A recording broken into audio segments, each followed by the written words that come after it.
శ్రీకాకుళం జిల్లా ఇచ్చాపురం నియోజకవర్గంలో వివిధ ప్రాంతాలకు చెందిన సుమారు 100 మంది టీడీపీ తీర్థం పుచ్చుకున్నారు. టీడీపీలోకి చేరికల సందర్భంగా ఇచ్చాపురం పట్టణంలోని బెల్లిపడ ప్రాంతంలో తెలుగుదేశం పార్టీ కార్యాలయం వద్ద టీడీపీ బీసీ రెడ్డిగ సాధికారత సమితి ఆధ్వర్యంలో ప్రత్యేక సభను నిర్వహించారు. ఈ సభలో ఇచ్చాపురం బెల్లిపడ ప్రాంతానికి చెందిన ఆసి చిరంజీవులు రెడ్డి, అతని అనుచరులు, పలువురు స్థానికులు, ఇచ్చాపురం కవిటి మండలాలకు చెందిన సుమారు 100 మంది టీడీపీలోకి చేరగా వారికి MP Rammohan Naidu, MLA doctor Bendalam Ashok కండువాలను కప్పి పార్టీలోకి ఆహ్వానించారు. ఈ సందర్భంగా MP Rammohan Naidu, MLA doctor Ashok మాట్లాడుతూ ఆంధ్రప్రదేశ్లో ప్రజా వ్యతిరేక పాలనకు ప్రజలు విసుగు చెందారని, అన్ని విధాల ధరల పెంపుతో ప్రజల నడ్డి విరిచారని అన్నారు. భారీ సంఖ్యలో ప్రముఖులైన నాయకులు, మహిళలు టీడీపీలో చేరడం చాలా ఆనందదాయకమని అన్నారు. అంతకుముందు ఇచ్చాపురం గ్రామదేవత శ్రీ స్వేచ్ఛావతి అమ్మవారి ఆలయంలో పూజలు నిర్వహించారు. అక్కడి నుండి భారీ బైక్ ర్యాలీ ద్వారా సమావేశ స్థలానికి చేరుకున్నారు.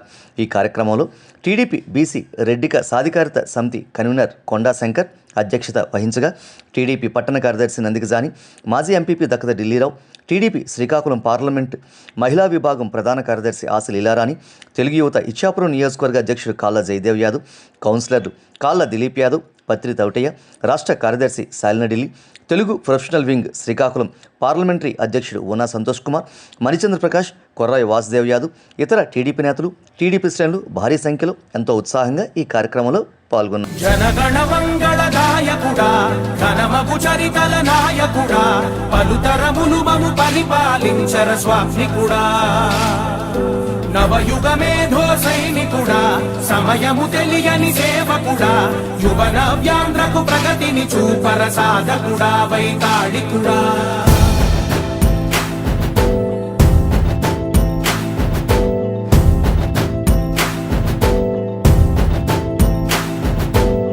ప్రతి ఇల్లు నిన్నే నిన్నే పిలిచింది, ప్రతి గడప నీకే స్వాగతం అంటోంది, ప్రతి మనసు నువ్వే గెలవాలంటోంది.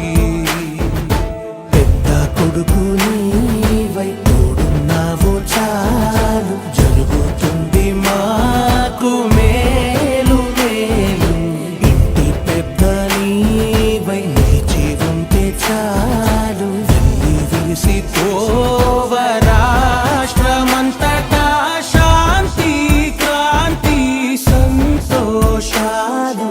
నాయకుడా నాయకుడా మళ్ళీ నువ్వే రావాలి, నవ్యాంధ్ర పాలకుడై నువ్వే గెలవాలి. నాయకుడా నాయకుడా మా తోడై నువ్వుండాలి, మేమంతా నీ వెంటే ముందడుగెయ్యాలి. ప్రతి ఊరు నీ పరిపాలన కోరింది, ఓ ప్రతివాడ నీకే మద్దతు పలికింది.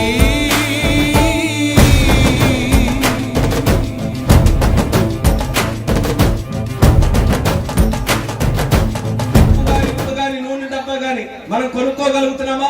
చంద్రబాబు నాయుడు గారు ఉన్నప్పుడు మార్కెట్కి వెళ్తే చక్కగా 100 రూపాయలు ఇస్తే ఇంటికి సరిపోయేటటువంటి వస్తువులన్నీ కూడా కొనుక్కోగలిగే వాళ్ళం. ఈ రోజు 1000 రూపాయలు 2000 ఖర్చు పెడితే గానీ మనం 3 పూట్ల కూడా సరిగ్గా భోజనం చేసే పరిస్థితి కూడా ఒక సామాన్యమైనటువంటి పేద కుటుంబానికి ఈ రోజు లేదు. తీరా కరెంట్ వేసుకొని చక్కగా ఏదైనా టీవీ చూద్దామన్నా, ఫ్యాన్ వేసుకుందామన్నా షాక్ తగిలేటటువంటి పరిస్థితికి వచ్చింది. 50 రూపాయలు ఆ రోజు బిల్లు చంద్రబాబు నాయుడు గారు ఉన్నప్పుడు వస్తే కనీసం 300 దాటి ఈ రోజు బిల్లులు కూడా వస్తున్నాయి. బిల్లు ఎందుకయ్యా ఇంత వచ్చిందని ఏ అధికారికి వస్తే మాకు కూడా తెలియదు, మీరు బిల్లు కడితే కట్టండి, లేకపోతే కరెంటు కూడా కట్ చేసుకొని వెళ్ళిపోతామని చాలా దుర్మార్గంగా ఈ రోజు ఈ ప్రభుత్వం వహిస్తుంది. పెట్రోల్ ధరలు పెరిగాయి, డీజిల్ ధరలు పెరిగాయి. ఆ రోజు చంద్రబాబు నాయుడు గారు మీరు వంట చేసుకోవాలని దీపం కనెక్షన్ల కింద గ్యాస్ కనెక్షన్ మీ ఇంటికి పంపిస్తే 500 రూపాయలు ఉండేది గ్యాస్ దిమ్మ, చక్కగా కొనుక్కొని వంట చేసుకునేవారు. ఈ రోజు ఆ సౌకర్యం కూడా లేదు. ఎందుకనంటే 500 ఉన్నటువంటి దిమ్మ 1200కి ఈ రోజు చేరుకుంటే పేదవాళ్ళు ఎలా కొనుక్కుంటారనేది కూడా ఈ సందర్భంగా మనం అందరం కూడా మాట్లాడుకోవాలి. ఇన్ని రకాలుగా పేదవాళ్ళు ఇబ్బంది పడుతుంటే ఒక్క కనీసం చేమ కుట్టినట్టుగా కూడా జగన్మోహన్ రెడ్డి గారికి ఎక్కడా లేదు. రాష్ట్రంలో ఎక్కడైనా మీటింగులు పెట్టుకుంటే విహారయాత్రలాగా ఫ్లైట్లో వెళ్ళి అక్కడ దిగి అక్కడ నుంచి పరదాలు కప్పుకొని మీటింగుల దగ్గరికి వెళ్తున్నాడు. ఒక్కసారి పరదాలు తీసి ప్రజలతో మాట్లాడితే ఏం సొమ్ము పోయిందా ఇది? ఆ రోజు పాదయాత్ర చేసుకుంటూ వెళ్ళాడు, అందరికీ కలిశాడు. కానీ ముఖ్యమంత్రి అయిన తర్వాత మాత్రం ఏ ఒక్కరికి కూడా ఈ రోజు కలవడానికి లేదు.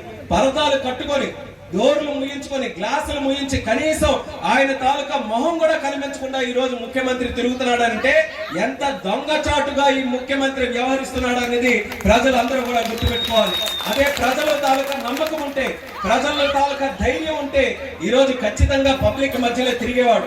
కానీ మోసం చేశాడు, తప్పు చేశాడు కాబట్టి భయపడి ప్రజలకి కనబడకుండా తిరుగుతున్నాడు. మీ పిల్లలకి మామని, నేను జగన్ మామని, నేను చూడలేకపోతున్నాను మీ కష్టాలు. మీకు ఈ రోజు వచ్చిన కష్టాలన్నీ ఈ రోజు ఈ మద్యం వల్లే వస్తున్నాయి. మద్యపాన నిషేధం చేస్తాను నాకు ముఖ్యమంత్రి చేయండి అంటే రాష్ట్రంలో ఉన్న ఆడపడుచులు అందరూ కూడా అభిమానంతో ఓట్లు ఇస్తే ఈ రోజు మద్యం మీద వ్యాపారం చేసుకుంటున్నాడు. మద్యం మీద వ్యాపారం ఎలా చేస్తున్నాడు? ఆయనే మద్యం కంపెనీలు పెట్టుకున్నాడు, ఆయనే సారా తయారు చేస్తున్నాడు, ఆయనే లిక్కర్ బుడ్డీలన్నీ కూడా తయారు చేస్తున్నాడు, ఆయనే పేర్లు దానికి పెట్టుకుంటున్నాడు, ఆయనే రేట్ డిసైడ్ చేసుకుంటున్నాడు, ఆయనే షాపులు పెడుతున్నాడు, ఆయనే అమ్ముతున్నాడు. లాస్ట్ కి కనీసం బిల్లు ఎవరా బాబు నేను కడుతున్నానంటే బిల్లు కూడా లేకుండా, ఫోన్ పే లేకుండా క్యాష్ ఇచ్చి మరి ఈ రోజు వ్యాపారం చేస్తున్నటువంటి వ్యక్తి ఈ దుర్మార్గుడు జగన్మోహన్ రెడ్డి అనేది కూడా తెలియజేసుకుంటున్నాను. అప్పటిలో చంద్రబాబు నాయుడు గారు ఉన్నప్పుడు మీరు పక్క రాష్ట్రమే, మన సరిహద్దుల్లోనే ఉంది ఒరిస్సా రాష్ట్రం. ఒరిస్సా రాష్ట్రానికి వెళ్ళి అక్కడ మందు షాపు దగ్గరికి వెళ్ళి ఏ బ్రాండ్ అడిగినా, మన ఇచ్చాపురంలో ఏ బ్రాండ్ అడిగినా అన్ని కూడా ఒకటే దొరికేవి. కానీ ఈ రోజు ఒరిస్సాలో దొరికిన బ్రాండ్ ఇక్కడ ఎక్కడ కూడా దొరకదు. ఒరిస్సాలో దొరికింది తెలంగాణలో దొరుకుతుంది, ఒరిస్సాలో దొరికింది కర్ణాటకలో దొరుకుతుంది, కర్ణాటకలో దొరికింది నీకు తమిళనాడులో దొరుకుతుంది. కానీ ఆంధ్రప్రదేశ్ లో తయారైన మందు మాత్రం ఆంధ్రప్రదేశ్ తప్పితే మరి ఎక్కడ కూడా దొరకదు. ఎందుకనంటే ఇది కేవలం జగన్మోహన్ రెడ్డి తయారు చేస్తున్నటువంటి కల్తీ సరుకు, కల్తీ సారా అనేది కూడా తెలుసుకోవాలి. ఈ జగన్మోహన్ రెడ్డి తయారు చేస్తున్నటువంటి మందు తాగి 40,000 మంది మన రాష్ట్రంలో చనిపోయారు. అందరూ కూడా 40,000 మంది తాలూకు ఆరోగ్యాలు చెడిపోయి ఈ రోజు తాలిబొట్లు లేకుండా ఆడపడుచులు ఉండేటటువంటి పరిస్థితికి వచ్చింది. ఎంత సీరియస్ మ్యాటరో ప్రతి ఒక్కరు కూడా ఇది గమనించాల్సినటువంటి అవసరం ఉంది. అప్పుడు ఆ టైంలో గత ప్రభుత్వంలో అయితే రోజంతా కూలి పని చేసుకొని ఏదో కష్టపడిన తర్వాత ఏదో కాళ్ళు నొప్పులు ఏదో ఉంటే ఒక బుడ్డి వేస్తే ఆ రాత్రి కాళ్ళు నొప్పులు మర్చిపోయి తెల్లవారుజామున మళ్ళీ పనికి వెళ్దాం అనుకునేవారు. కానీ ఈ రోజు జగన్మోహన్ రెడ్డి తాలూకు బుడ్డి తాగిన తర్వాత రాత్రి లేదు, పగలు లేదు, వారం రోజుల పాటు మెంటల్ ఎక్కుతుంది తప్పితే మొత్తం ఎక్కడ కూడా లేదు. తెలుగుదేశం పార్టీ వెన్నంటే ఉన్నటువంటి ముఖ్యంగా ఈ రోజు జీవులన్న, అలాగే ఆయనతో పాటు ఉన్నటువంటి పెద్దలందరూ కూడా ఈ రోజు వివిధ గ్రామాల నుంచి వచ్చి చేరారు. మరి ఈ వేడి రాజేసుకుంటున్నటువంటి ఈ పరిస్థితుల్లో మరి ఇంత పెద్ద ఎత్తున తెలుగుదేశం పార్టీ తాలూకు సిద్ధాంతాన్ని నమ్మి తెలుగుదేశం పార్టీలో చేరి ఈ రోజు ముందుగుండానే ఎన్నికలు వచ్చాయన్నట్టు అవతల పార్టీ వాళ్ళ గుండెల్లో రైళ్లు పరిగెట్టేలాగా ఈ రోజు ఈ కార్యక్రమానికి చాలా మంది వచ్చేయడం చాలా ఆనందంగా ఉంది. 4.5 సంవత్సరాలు, దాదాపు ఇంకా 3 నెలల్లో ఎన్నికలు రాబోతున్నటువంటి పరిస్థితి.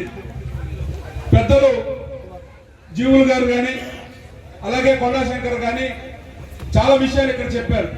ఈ రోజుకి కూడా పాలన చేతకాక, ఏ రకంగా అభివృద్ధి చేయాలో తెలియక, సంక్షేమ కార్యక్రమాలు పూర్తి స్థాయిలో ఇవ్వలేక ఈరోజు ఎన్నికల్లో గెలవడానికి కులాల మధ్యన చిచ్చు పెట్టడం, మతాల మధ్యన చిచ్చు పెట్టడం.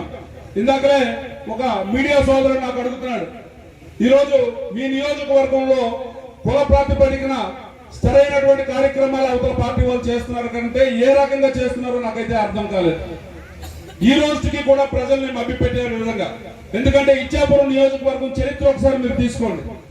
ఆ రోజు ఎంవి కృష్ణారావు గారు 4 సార్లు ఎమ్మెల్యేగా గెలిచినటువంటి ఈ నియోజకవర్గంలో కులానికి ఏ రోజు కూడా పెద్దపేట అనేది లేదు అని మనందరూ కూడా గుర్తు చేసుకో. ప్రయాణం మొదలు పెట్టినటువంటి చంద్రబాబు నాయుడు గారు రాజధాని నిర్మించడానికి కానీ, పోలవరం నిర్మించడానికి కానీ, ఈ రోజు మహిళలకు ఇచ్చినటువంటి సంక్షేమ కార్యక్రమాలను కానీ, 200 ఉన్నటువంటి పెన్షన్ 1000 రూపాయలు చేసినటువంటి ఘనత కానీ, మరి మహిళలందరికీ మరి పసుపు కుంకుమ కార్యక్రమం ద్వారా ప్రజలందరికీ అందుబాటులోకి రావడం, ఇలా అనేక రకమైనటువంటి కార్యక్రమాలు చేస్తే జగన్మోహన్ రెడ్డి వచ్చాడు.